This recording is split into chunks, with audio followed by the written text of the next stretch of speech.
Regresamos hoy, amigo oyente, a esta hermosa, maravillosa segunda epístola del apóstol Pedro, que es el canto del cisne, como ya hemos dicho anteriormente. Hasta ahora hemos visto, desde el comienzo de esta epístola, que tenemos aquí la suma de las gracias cristianas. Nos da la seguridad cuando crecemos en gracia y en el conocimiento de Cristo.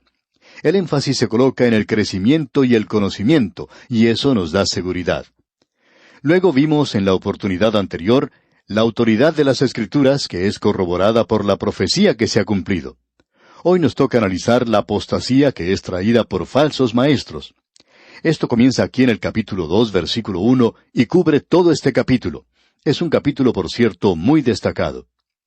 Vimos en nuestro programa anterior que tenemos también la palabra profética más segura. Eso es mucho más seguro que confiar en sus propios ojos o en sus oídos. Si usted tiene la oportunidad de visitar el Partenón, sus ruinas allá en el Acrópolis en Atenas, Grecia, podrá observar que no hay dos líneas paralelas en ese lugar. Allí no existe una línea recta. Y si usted va de un lugar a otro, puede observar que en el medio tiene como una elevación y luego baja del otro lado. Los griegos habían aprendido que el ojo humano nunca ve nada que es derecho como si fuera derecho. Y esa es la razón por la cual opinamos que Dios nos dice que andemos por fe y no por vista. Después de todo, usted no puede ni siquiera confiar en sus propios ojos.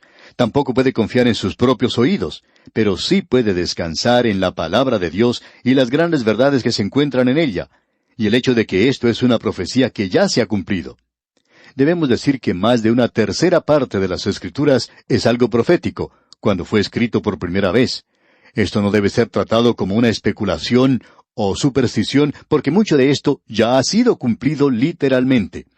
Cada 21 versículos de las Escrituras son proféticos. Y alguien ha dicho, la profecía es el molde en el cual se derrama la historia. La profecía cumplida es para nosotros una de las grandes verdades en cuanto a la exactitud de las Escrituras. Y el apóstol Pedro dice, tenemos también la palabra profética más segura. Eso es lo que él nos dice allá en el primer capítulo.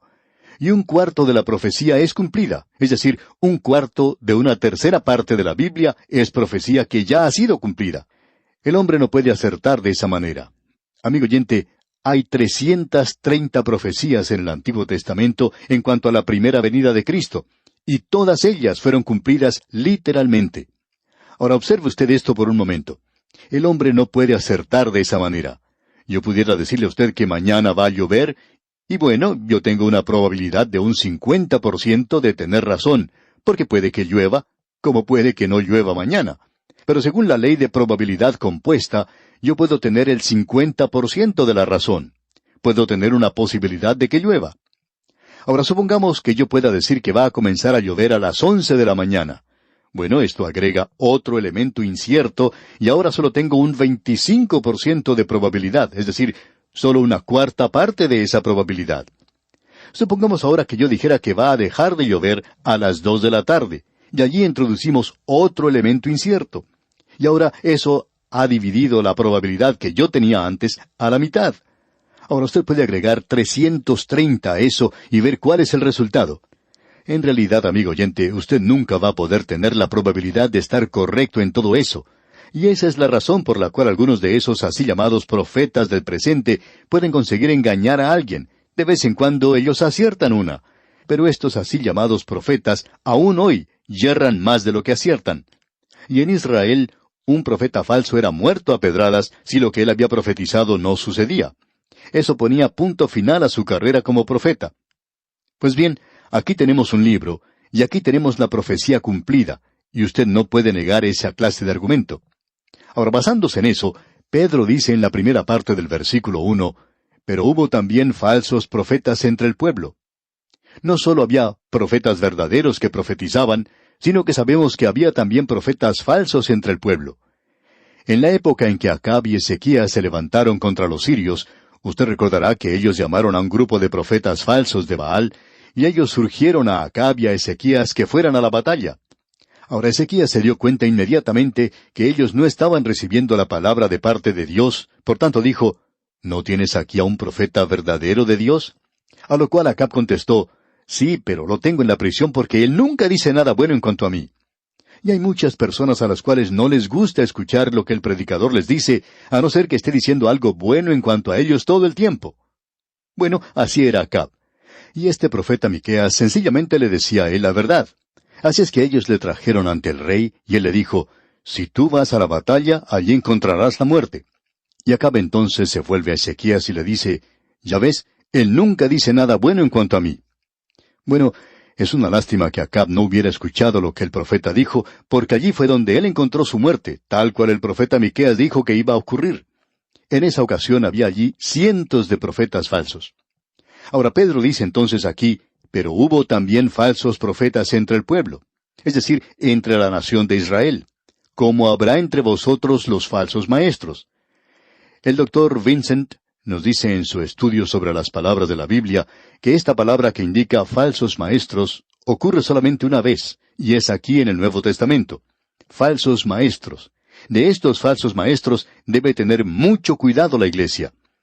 Dijimos anteriormente que no debemos prestar ninguna atención a un profeta falso. Él ya no tiene nada que ver en el momento en que soslaya el cumplimiento de su profecía. Usted no debe prestar ninguna atención a los falsos profetas. Pero los falsos maestros son un peligro en el presente, y créanos, amigo oyente, cuando le decimos que son peligrosos. Ahora, ¿qué es un falso maestro? Permítanos presentar esta definición. Un falso maestro es aquel que conoce la verdad, pero que de una forma deliberada enseña una mentira con algún propósito. Quizá tenga alguna razón egoísta, o quiere agradar a la gente, o lo hace por dinero, y así hay muchos hoy. Ellos predican y dicen lo que la gente quiere oír, y esos son falsos maestros. Algunos de ellos conocen lo que es la verdad. Ese, pues, es un maestro falso. Ahora también tenemos a un hombre que hace esto por ignorancia, y algunos de los grandes reformadores del pasado, y algunos de los grandes padres de la era postapostólica, muchos de ellos enseñaron y creían algunas cosas que no mantenemos hoy. Nosotros creemos que ellos estaban completamente equivocados en esas cosas. Ahora, ellos no eran falsos maestros. Ellos creían que estaban enseñando la verdad. Y eso no los coloca a ellos en esta posición. Un falso maestro sabe lo que está haciendo y lo hace de forma deliberada. Ahora usted puede notar que en este versículo el apóstol Pedro indica que estos aparecerán en el futuro. Él los coloca más allá de su muerte. Judas cubrirá el mismo terreno que tenemos aquí. De paso, digamos, por el hecho de que los libros de Pedro y Judas son tan similares, ha causado que algunos críticos opinen que uno se ha copiado del otro. Eso lo podemos expresar de una forma diferente. Cuando Dios quiere enfatizar algo, Él lo dice 2 veces. Esta es la razón por la cual el Señor Jesucristo dijo, de cierto os digo. El haber dicho de cierto una vez hubiera sido suficiente, pero cuando Él lo dice 2 veces, entonces conviene que usted preste atención y escuche lo que Él tiene que decir. De modo que aquí tenemos algo que Dios considera importante. Ahora Judas dice que ya hay falsos maestros, y ellos entraron a la iglesia en un momento temprano en la vida de ella, y han permanecido allí desde entonces. Habrá entre vosotros falsos maestros, dice Pedro, que introducirán encubiertamente herejías destructoras. Lo que los identifica es que negarán al Señor que los rescató, atrayendo sobre sí mismos destrucción repentina.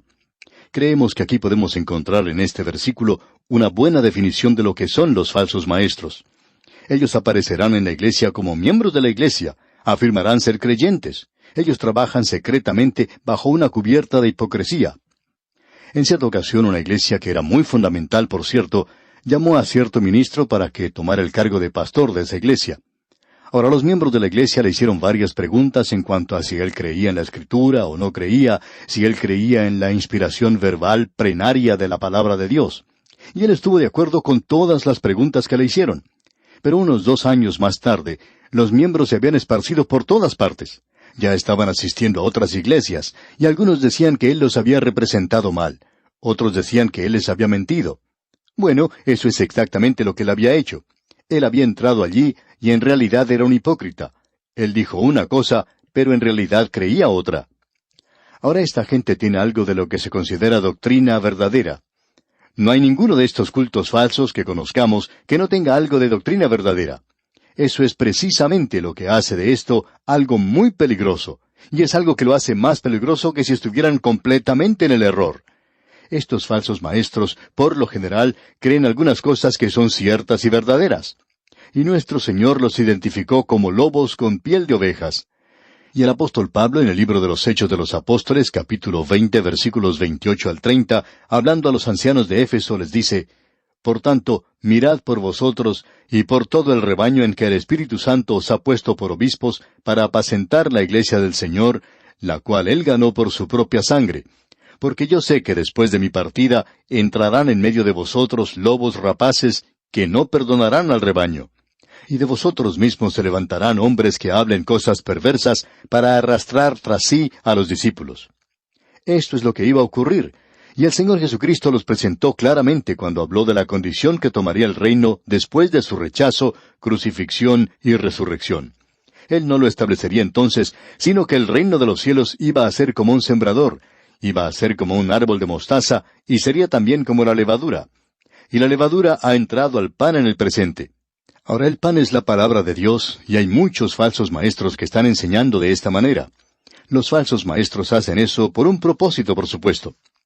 Ahora el versículo 2 de este capítulo 2 de la segunda epístola del apóstol Pedro nos dice: Y muchos seguirán sus disoluciones, por causa de los cuales el camino de la verdad será blasfemado. Esta clase de gente perniciosa, estos falsos seguidores, seguirán a los falsos maestros. Nosotros no creemos que los elegidos de Dios puedan ser engañados permanentemente. ¿Quieres saber por qué creemos esto, amigo oyente? Creemos que Dios permite la existencia de estos cultos y sectas falsas para separar a aquellos que son falsos, porque aquellos que son falsos van a seguir esta clase de cosas.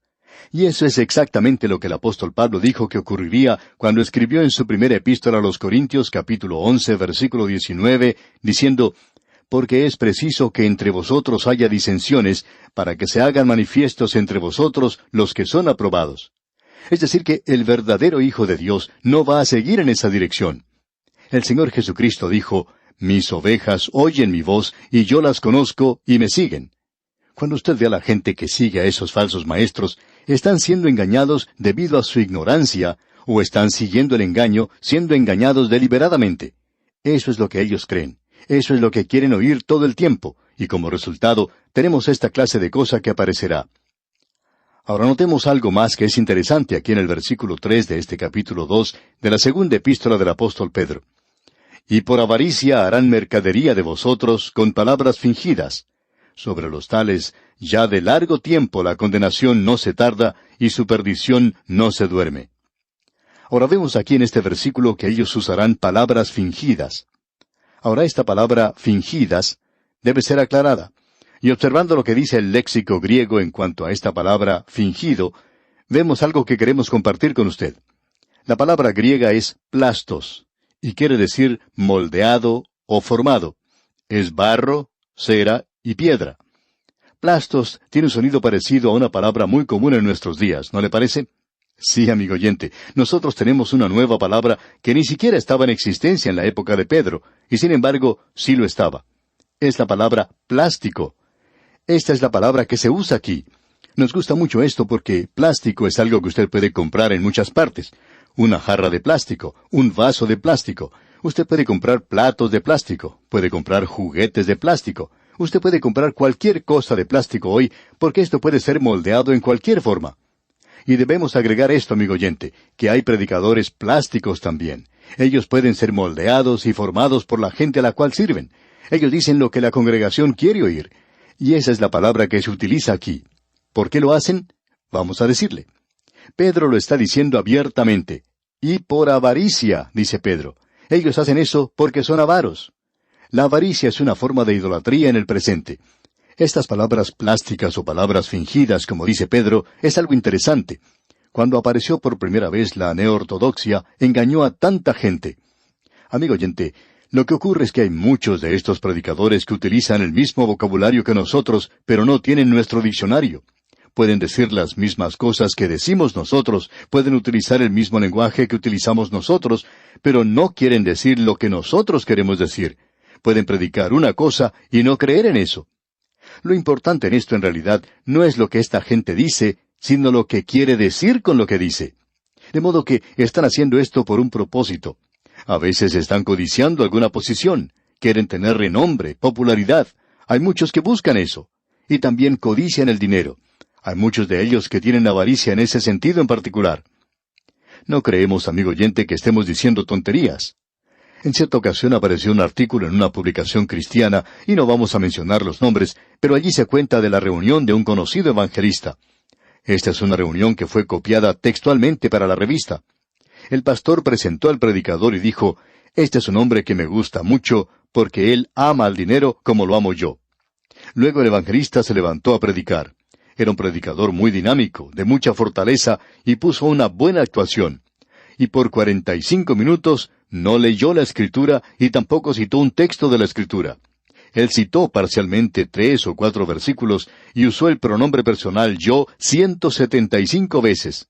Se refirió al Señor Jesucristo solamente 11 veces y la gente se reía cada 2 minutos en su mensaje. Era una persona muy chistosa. Y luego se dio una invitación. Unos 20 jóvenes respondieron al llamado del evangelista y pasaron al frente. ¿Para qué? Nunca escucharon el Evangelio. Y eso es lo que han de amar en el día de hoy, amigo oyente. El miembro promedio de la iglesia, y estamos tratando de decir esto de la mejor manera posible, no sabe lo que es el Evangelio cuando lo escucha o cuando deja de escucharlo, lo cual es mucho más importante. Y esa es la tragedia de la hora en que vivimos. ¿Por qué? Porque hay muchos falsos maestros. Podríamos mencionar un ejemplo tras otro hoy, y no estamos hablando teóricamente, sino que estamos hablando del hecho de que hay falsos maestros hoy. Esa es la razón por la cual dijimos el otro día que usted debía tener cuidado y analizar a todos aquellos que predicamos por radio. Puede analizarnos a nosotros. ¿Estamos nosotros enseñando de veras la palabra de Dios? Bueno, usted puede revisar la palabra de Dios y ver si lo hacemos o no. Creemos que cada hijo de Dios debería examinarse a sí mismo para ver si está en la fe o no lo está. Y eso incluye a quien le habla aquí hoy. Bien, amigo oyente, vamos a detenernos aquí por hoy. Continuaremos Dios mediante en nuestro próximo programa. Mientras tanto, le animamos a estudiar todo este capítulo 2 de la segunda epístola del apóstol Pedro para estar familiarizado con su contenido. Es nuestra oración que el Señor le bendiga grandemente.